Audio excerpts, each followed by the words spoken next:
जळगाव महानगरपालिकेत तब्बल 41 कोटी रुपयांच्या अपहार प्रकरणाला आता मोठं वळण मिळाले। रस्ते डांबरीकरणाच्या कामात फसवणूक केल्याच्या आरोपावरून अटलांटा कन्स्ट्रक्शन कंपनी विरुद्ध फौजदारी गुन्हा दाखल करण्याचे आदेश देण्यात आले आहेत। या प्रकरणामुळे महापालिका आणि राजकीय वर्तुळात खळबळ उडाली आहे। पाहूया या संदर्भातला हा सविस्तर रिपोर्ट। जळगाव महापालिकेच्या रस्ते डांबरीकरण कामात मोठ्या आर्थिक गैरव्यवहाराचा आरोप समोर आलाय। अटलांटा कन्स्ट्रक्शन कंपनीने खोटी माहिती देत कंत्राट मिळवून प्रशासनाची कोटींची फसवणूक केल्याचा आरोप भाजप नगरसेवक अरविंद देशमुख यांच्याकडून करण्यात आलाय। 1997 मध्ये तत्कालीन नगर परिषदेनं या कंपनीला रस्ते डांबरीकरणाचं कंत्राट दिलं होतं, मात्र कंपनीने आपली क्षमता नसतानाही खोटी माहिती देऊन प्रशासनाची फसवणूक केल्याचा आरोप आहे। 1997 मध्ये जळगाव ही नगरपालिका अस्तित्वात असताना अटलांटिका कन्स्ट्रक्शन कंपनी म्हणून त्यावेळेस या ठिकाणी त्यांनी एक कॉन्ट्रॅक्ट घेतलेला होता। कॉन्ट्रॅक्ट घेतल्यानंतर त्यांनी सुमारे 10 कोटीहून अधिकची रक्कम मोबिलायझेशन ॲडव्हान्स म्हणून घेतलेली होती। मात्र ही रक्कम ज्या कामाकरता त्यांनी वापरायची होती त्या कामाकरता न वापरता इतरत्र वापरली होती।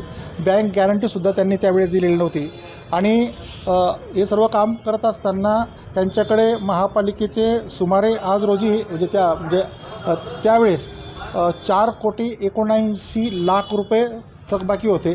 आजही आमचं जे लेखाशाखेत जे रजिस्टर आहे त्या रजिस्टरवरती 4,79,00,000 रुपये त्यांच्याकडे बाकी येणे दिसत आहेत आणि म्हणून 4,79,00,000 रुपये 2000 पासून तर आजपर्यंत सरळ व्याजाप्रमाणे या 9% जर आपण पैसे आकारले तर सुमारे ते 41 कोटीहून अधिकची रक्कम होते आणि इतकी मोठी रक्कम ही त्या कंपनीकडे येणे बाकी आहेत आणि म्हणून या कंपनीने जी महानगरपालिकेची फसवणूक केली, महानगरपालिकेनेच म्हणजे जनतेची फसवणूक आहे। या ठिकाणी जनता जी टॅक्स देते त्या टॅक्सचे कुठेतरी चोराच्या घशात कुठे काही जाते का रक्कम आणि म्हणून मी आता नवनिर्मित महानगरपालिकेमध्ये नगरसेवक म्हणूनही या ठिकाणी मी तक्रार दिलेली आहेत आणि ज्या कॉन्ट्रॅक्टरने ज्या ठेकेदाराने ही जळगाव महानगरपालिकेची फसवणूक केलेली आहे ते सुनियोजित एक कटाचा प्रकार आहे आणि म्हणून त्यांच्याविरुद्ध आज जळगाव शहर पोलीस स्टेशनला मी कायदेशीर फौजदारी स्वरूपाची तक्रार दाखल केलेली आहे। काय कामासाठी कंपनी नियुक्त करण्यात आली?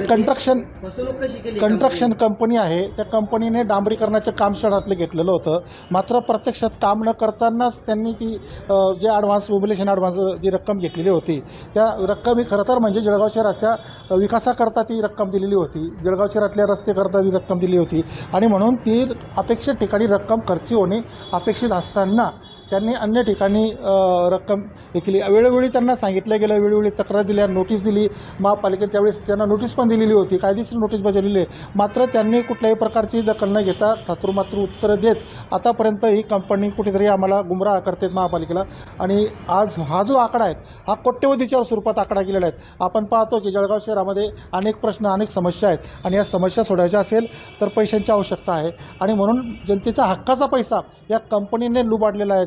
या प्रकरणी नगरसेवक अरविंद देशमुख यांच्या आरोपानंतर पोलिसांनी महापालिकेत थेट धडक देत तब्बल 6 तासांची मॅरेथॉन तपासणी केली। नगर रचना विभाग आणि शहर अभियंता कार्यालयातून महत्त्वाची कागदपत्र जप्त करण्यात आली। या प्रकरणातील सर्वात मोठा मुद्दा म्हणजे 10,35,00,000चा मोबिलायझेशन ॲडव्हान्स हा निधी प्रकल्पासाठी न वापरला इतरत्र वळवण्यात आल्याचा संशय आहे। मूळ थकबाकी 4,79,00,000 होती, मात्र 24 वर्षाच्या 9% चक्रवाढ व्याजामुळे ही रक्कम आता थेट 41,34,00,000वर पोहोचली आहे। दरम्यान या प्रकरणानं राज्य पातळीवर सुद्धा मोठं वळण घेतलंय। मुंबईत झालेल्या बैठकीत वरिष्ठ नेत्यांनी मुख्यमंत्री फडणवीस यांची भेट घेतली आहे। तक्रारींची गंभीर दखल घेत मुख्यमंत्र्यांनी थेट आयुक्तांना फोन करून फौजदारी गुन्हा दाखल करण्याचे आदेश दिल्याची माहिती समोर आली आहे। यानंतर महापालिका आयुक्त ज्ञानेश्वर ढेरे यांनीही या प्रकरणात तात्काळ कारवाईचे आदेश देत शहर अभियंत्यांना गुन्हा दाखल करण्याचे निर्देश दिलेत। या घडामोडींमुळे जळगाव शहरात राजकीय आणि प्रशासकीय हालचालींना वेग आलाय। अटलांटा प्रकरणात आता अधिकृत तपासाला गती मिळणार असून दोषींवर कठोर कारवाई होणार का याकडे सर्वांचं लक्ष लागलंय। प्रथम मी अटलांटा संदर्भात असं सांगू इच्छितो की अटलांटा कंपनीला 1997 साली काही ॲडव्हान्स स्वरूपात काही अमाऊंट दिलेले आहेत कामाच्या बद्दल आणि त्यानंतर समायोजित करून घेतल्या गेलेल्या नाहीत। समायोजित करण्यासाठी त्यांना एक नोटीसही 2005च्या दरम्यान दिलेली आहे आणि त्यानंतर कुठलीही अमाऊंट त्यांनी भरलेली नाही। त्या संदर्भात आम्ही त्यांच्यावर पोलीस केस करण्याच्या तयारीत आहोत। तर आपल्याकडून फिर्याद दिली जाणार आहे का महापालिकेच्या? देण्यासंदर्भात आता मी त्यावरच अभ्यास करणार आहे. मी आजच आलेलो आहे आणि मी निश्चित देणार आहे. तर मुख्यमंत्र्यांनी नेमकं त्यावेळी संवाद साधला त्यावेळी नेमकं काय आता या संदर्भात विषय नाही, परंतु जी बाब आपल्याकडे जे सन्माननीय नगरसेवकांनी एक तक्रार केलेली आहे आणि त्या संदर्भात आम्ही सुद्धा एक पोलीस केस करणार आहोत. सर या प्रकरणामध्ये थेट मुख्यमंत्र्यांचे आदेश असल्यानंतरही महापालिकेने जो अटलांटासाठी 14 कोटीचा जो चेक आहे तो न्यायालयात जमा केला, त्याच्यामुळे आरोप ती वेगळी केस आहे. वेगळी केस आहे. तो विमानतळ डेव्हलपमेंटच्या वेळी काय ॲडव्हान्स दिलेले होते आणि त्या संदर्भात ते कोर्टात गेलेले होते. 2005च्या दरम्यान 2006ला सुद्धा आर्बिट्रेशनमध्ये त्यांच्या बाजूने निवाडा झाला, दिवाणी न्यायालयात झाला आणि आज सर्व केसेस त्यांच्यासारख्याच झालेल्या आहेत. त्यामुळे ते देणं आपल्याला बंधनकारक होतं. जळगाव महापालिकेतील तब्बल 41 कोटी रुपयांच्या अटलांटा कन्स्ट्रक्शन प्रकरणाला आता मोठं वळण मिळालंय. कंपनीवर फसवणूक आणि निधी अपहाराचे गंभीर आरोप असून आयुक्तांनी फौजदारी गुन्हा दाखल करण्याचे आदेश दिलेत. पोलिसांनीही महापालिकेत येऊन महत्त्वाची कागदपत्र ताब्यात घेतली आहेत. दरम्यान या प्रकरणाची दखल थेट मुख्यमंत्री पातळीवर घेतल्यामुळे तपासाला आता वेग येण्याची शक्यता आहे. जळगाव महापालिकेच्या अटलांटा प्रकरणाला आता एक वेगळं वळण मिळालेलं आहे. जळगाव येथील 1997मध्ये जेव्हा जळगाव ही नगरपालिका होती तेव्हा अटलांटा कन्स्ट्रक्शन कंपनीला रस्ते डांबरीकरणासाठी एक कॉन्ट्रॅक्ट दिला होता. मात्र या कॉन्ट्रॅक्टमध्ये अटलांटा कन्स्ट्रक्शन कंपनीने अपहार केल्याचा आणि गैरव्यवहार केल्याचा धक्कादायक आरोप जो आहे तो भाजपचे नगरसेवक अरविंद देशमुख यांनी आता केला आहे.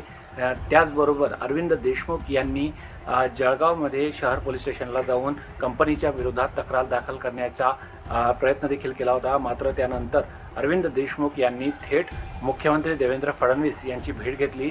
त्यांना सर्व कागदपत्रे दाखवून त्यानंतर मुख्यमंत्री देवेंद्र फडणवीस यांच्याकडून आयुक्त ज्ञानेश्वर ढेरे यांना ज्या त्या संबंधित कंपनीवर फौजदारी गुन्हा दाखल करण्याच्या सूचना देखील आता देण्यात आलेल्या आहे. त्यामुळे आता अटलांटा कन्स्ट्रक्शन कंपनीवर नेमकी काय कारवाई होते आणि त्यासोबत जवळपास 41.5 कोटींची जी रक्कम थकबाकी म्हणून आहे ती रक्कम जी आहे ती वसूल करण्यात येईल का हे बघणं अत्यंत महत्त्वाचं ठरणार आहे.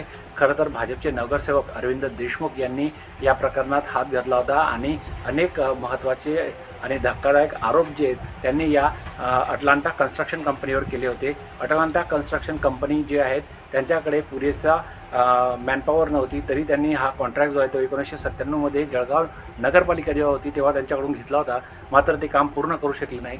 त्यामुळे त्यांची जी थकबाकीची रक्कम होती ती चक्रवाढ व्याजदराने आता जवळपास 41.5 कोटी म्हणजे 41 कोटी 35 लाखांच्या वर ही रक्कम जी आहे ती गेलेली आहे आणि ही रक्कम वसूल करण्याचं मोठं काम जे आहे ते आता जळगाव महापालिकेवर आहे. त्यामुळे 41 कोटी 35 लाख रुपये ही जी रक्कम आहे ती आता वसूल कधी करण्यात येईल, त्याचबरोबर या कंपनीवर जे आहे ते काय कारवाई होईल हे देखील बघणं अत्यंत महत्त्वाचं ठरणार आहे. Mohan Dubey, LS Marathi news, Jalgaon.